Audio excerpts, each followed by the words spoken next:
Welcome back everyone to the VISVIM Pioneer channel. So last week I stopped by VISVIM Exposition and I picked up my first item from the trunk show deliveries for fall winter 2025. This was one of the standout pieces in my opinion. I know that some people aren't necessarily the biggest fans of some of like the graphics that are on here, but we'll go over some of those details and my thoughts overall on this jacket. So for those of you that know, VISVIM is known for various types of fabrics, and G.Cords is something that I've never personally experienced, but that I've wanted to experience. So this coverall jacket is an F.I.L exclusive item, and typically when it comes to trunk shows, I tend to focus on those items so I'm able to get my size and kind of prioritize some of the more special releases. But the main highlight for this jacket is the fact that it's composed of a German corduroy fabric. So this is my first G.Cord item. It's one of the fabrics that a lot of VISVIM collectors tend to gravitate towards for its, its functionality, the way it ages, and also it's just overall like wearability. Lately, I've been buying a lot of like wool and a lot of like rayon silk pieces, and for day-to-day wear, they're extremely complicated to use because you have to go through dry cleaning and you can't get them wet and you got to worry about mud dyeing. So it's nice to buy things, I think, from the brand, and I'm kind of leaning more towards this stuff now too, that are just easier to incorporate in everyday life and you don't necessarily have to baby too much. But for those of you that don't know, the G.Cords is a German cord fabric. It's 100% cotton. It has this really nice, like tightly woven knit. And while it does offer some of the same properties as corduroy when it comes to like aging and things like that, you don't get the same texture. This one's a lot more of like, almost like a chino cotton cloth, almost like a piqué fabric. It's really nice.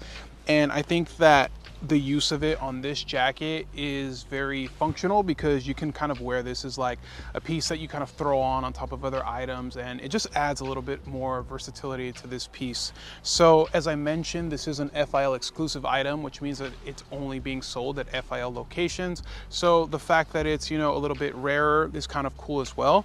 But looking over some of the smaller details, so the buttons are a custom PEERLESS branded button.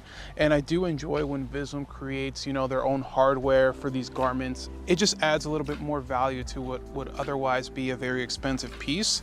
And you also have this like hand stitch detail here on the left chest. It does just have that VISVIM branding and the motif that they're using for this season. My understanding is that it's like a single like needle machine and it's being done by hand. So that's cool. I don't know if it'll hold up after a few washes, especially since I do plan on not dry cleaning and washing this jacket. So we'll see how that ages. Other cool details, because this is a damaged piece, there is distressing done throughout. Some people might not be a fan of some of the different like paint splatters and things like that can be found throughout the jacket. I think it kind of makes it, a little bit more lived in, and you kind of feel less guilty getting stains on it as well because the jacket already has damaging. So it's kind of like one of those things where it's like, if I do, drop some food on it or if I get a stain on it, it's not a big deal because it'll just blend with the way that I got the jacket. And overall, the fit is slightly oversized. The sleeves are a little bit long, but it's nothing too crazy. I could take it in to get tailored, but it's not that big of a deal. I do plan to wear garments underneath it for the most part that are not just t-shirts, like sweatshirts and things like that. The only reason I'm wearing just a t-shirt right now is because in LA it's currently like 89 degrees, but I wanted to get this video out to you guys. So I might be sweating my ass off, but it's all good as long as, we get the content going. Another cool detail that I really enjoy is the adjustability here on the sleeves. And I mean, overall, this coverall is a great representation of, like French military workwear, some of the older like American workwear stuff. And it's just really cool when VISVIM takes, military inspired garments and like really enhances the quality, the look, and the feel of them. I would say that the most divisive part of this jacket is definitely going to be the back graphic. So for those of you that are aware, VISVIM for the last few seasons has been leaning very heavily into graphics, whether that's through screen printing or stitch work, custom fabric like development and things like that. But what divides people is the fact that, for a brand like VISVIM, people tend to focus on the quality of materials versus, some of the branding pieces. So for the last few seasons, VISVIM's been going really heavy and leaning slightly more towards the like streetwear aesthetic. What's cool about this piece back here is the fact that the stitching, you know, it is all done by hand and it's a single person doing it. There's inconsistencies that still give it that VISVIM charm that don't necessarily take away from some of the ethos that the brand is known for. But, you know, still, it's one of those things where it's like, if you're the owner or the buyer of this piece, are you hoping that they would use less graphics? And if so, like, you may be passed on this piece because it's a little graphic heavy. I kind of fall somewhere down the middle. It really just depends on whether it's tastefully done or not. I think that this, you know, the graphics a little much for me, but I love the fit of the piece overall so much, like, more than like my dislike towards the graphic, that I just decided to purchase it anyways. And not just that, but it's also like, you know, I'm from California and there's a clear, like, you know, California influence to the motif with like the star, the bear, and the Republic and all that. So it's just a nice little, like, you know, nod to where I'm from. But would I have preferred the jacket without any graphics? Like, most likely I would have. It would have kind of like, you know, made it a little bit easier to wear, but I don't really mind the look. But it's definitely something that a lot of different people have been pointing out to me. And I think overall, with this being my first like G.Cords piece and just liking the fit of it, you know, usually I tend to lean towards the like drop shoulder silhouettes, but as you can tell, this one has like a regular shoulder cut. I think that it fits pretty well, and I'll be able to layer it with a lot of different items, and it just, the color just blends really well into my everyday wardrobe. As you can see, like, you can just wear it with like a simple pair of chinos and like some boots and you're like good to go. You know, I do plan on eventually making a follow-up video for the Wabanakis, because I do wear them like all the time, and they honestly might have gone up a tier in my favorite boot list. But overall, I think that this jacket was a great pickup for me. One thing that I noticed though, the price difference between when I placed the order and now is pretty significant. Originally, when I, you know, put a deposit down for this jacket last year, I believe retail price was around $2,400. Still kind of high, but definitely like tolerable, manageable. When it came down to the actual release, because of the current like tariff situation here in the US, I think MSRP for the jacket now is like $2,800, almost $2,900. And so at that price point, it becomes kind of like, you know, it becomes kind of steep. And I guess that's one of the, you know, one of the benefits of ordering at a trunk show is that you lock in the price for whatever it's in. But what I've been noticing, especially with this last season, which I guess would be spring, summer 2026, when I went, a lot of these items were like severely marked up due to, you know, not really knowing what the current like tariff situation is going to be, or the future tariff situation is going to be. So that's kind of something that is getting into this like little space with VISVIM and other brands too. But just something that I think that you guys should be aware of is that the prices, and at least I'm noticing on my end, they're definitely going up. And I think that that might open up, you know, a place for a lot more people to buy, you know, secondhand, or to maybe pick up pieces like that are on sale and kind of just hold off on some pieces that are like exclusive to like the F.I.L locations, and just, you know, kind of settle for things. Now, I don't think you should necessarily settle for things when you're spending this much money. I think that at the end of the day, it's the individual's responsibility to, you know, if they're marking things up like crazy, it's okay to say no. For the last trunk show, there was a few different pieces that I wanted, and the pricing for me just seemed like ridiculous, which is saying something because I pay retail for a lot of stuff. But I think this last season really kind of, you know, put me over that edge. And I think that, you know, now with this like alienating almost of like the customer base, the current situation with the brand is interesting, right? Because you have the divide of like the brand leaning into graphics heavy, and then you also have the divide of like, you know, the prices becoming outrageous, and for, you know, people that can afford it, it's getting a little bit more and more out of reach. And so that's just something that I thought I should point out, that I've been noticing, at least with the brand. Overall, happy with the purchase, glad I locked it in. I'm super happy that I locked it in for the price that, you know, that I was quoted for the reservation. But, you know, overall, something that I thought I should note that you guys should be aware of, and I feel like I'd be doing you guys a disservice if this wasn't something that I mentioned.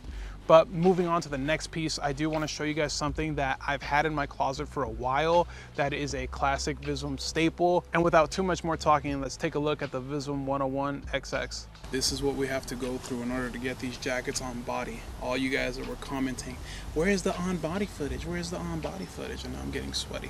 Two things that I forgot to mention. This jacket does have pockets in the front, and they're super roomy. So just something to keep in mind. There are 2 pockets in the front of this jacket. So, you know, just take a look at that. Super deep, that's what she said. And lots of room for you to put all your belongings. So, and this is what the stitch work looks like on the inside. This is an unlined jacket. So, you know, you could definitely layer it with a bunch of different pieces without getting too hot. Cool. All right, let's put on this 101. So next up, we'll be showing a jacket that I've owned for quite some time and something that I think is a staple in everyone's closet, and that is the VISVIM 101XX. This example is from spring summer 2021, I believe. I think it's like the damage 1010 or something like that. This is kind of like my favorite interpretation of the 101 because you have that XX cut, which essentially means like jumbo. There is a new release that's just 1X, but that one is it's still oversized, but not as oversized as this version. So as is apparently obvious to everyone, this is based off of a Levi's Type 2 denim jacket. This is a custom 13-ounce selvage denim from VISVIM. You do have lots of cool details like this blue like selvage piping throughout the jacket. You have it throughout the body, like the hem, things like that, even here on the sleeves. The other thing I really enjoy about this release is the fact that you have these custom VISVIM buttons, as well as 2 custom zippers for the side pockets. Now, I don't ever personally use the side pockets. I think the placement of them is kind of funny and awkward, like you kind of like do this little chicken wing thing when you're reaching for them, but you know, they're just convenient to have when you need to use them. Other details that I really enjoy is the fact that this has been like hand damaged and distressed. I'm not necessarily the biggest fan of when VISVIM throws paint all over its items, but you know, it's whatever, it blends. They're like light blue paint marks and like white paint marks. I've washed this jacket at home with like no issues. I know that there's this like deer skin flap that's been like naturally dyed with indigo on the back that some people are concerned with losing its color, but I don't really care, so I just threw it in the washer, and honestly, it's just fine. I try not to baby my pieces too much, so you know, it is what it is. The other cool thing about this jacket is that you have these adjusters here at like the waist, so that's cool if you want to tighten it or loosen it. I think the versatility of the Type 2 jacket really allows you to like wear it in so many different ways. You can wear it, and I guess this is the cool thing about VISVIM, right? I just had on the coverall, and essentially you can interchange all these items and it fits into the same like design aesthetic. Like this looks perfectly fine, as did the fit before. What I really enjoy about this jacket too is like the ballooning of the sleeves. I think it gives like the silhouette like interesting proportions. A lot of people may not like it. Some people like their arms look kind of funny and they look kind of blown up, but the fact that I'm like a bigger guy, it kind of like blends in. So it works for me. The other thing that I really enjoy about this jacket is the fact that all of like the design cues lend itself to like a classic American piece that's, you know, we throw around the word like timeless a lot, but I think with like a denim jacket and a solid denim jacket, right, in a color with like not too much going on, you can definitely wear it, you know, and know that it'll stand the test of time. It's not too light, not too dark. So sometimes I think it's a little funny when people wear like really dark pants and like a really, really light denim jacket. Like it looks kind of awkward to me, and vice versa. So I like the fact that you can probably wear this with like, you know, with fatigue pants, you can wear it with khakis, you can wear it with like raw denim, you can do all that kind of stuff, and the color of the fabric will kind of lend itself to like whatever it is you're wearing. So it is cropped. Obviously it's boxy, as you can tell, but I like the fact that it sits like traditionally where like older denim jackets would sit. But other than that, this is like, you know, it's a denim jacket at the end of the day that you can easily throw into your wardrobe, and a piece that I think many people would greatly appreciate once they have it on. Thank you all again for tuning in to the VISVIM Pioneer channel. I hope you enjoyed this look at the fall/winter 2025 release of this coverall jacket, as well as a closer look to a previously released 101XX. Again, to highlight some of the things we talked about, I'm a really big fan of this jacket. I wish that there were certain things that were changed, like the graphics and things like that. I also believe the retail price on some of the different items are starting to get outrageous, but I'd like to hear what you guys think, so please make sure to leave a comment. Let me know if this jacket is something you guys are interested in, or what the current state of VISVIM like feels like or looks like to you guys. With that being said, thank you all again for tuning in. Peace.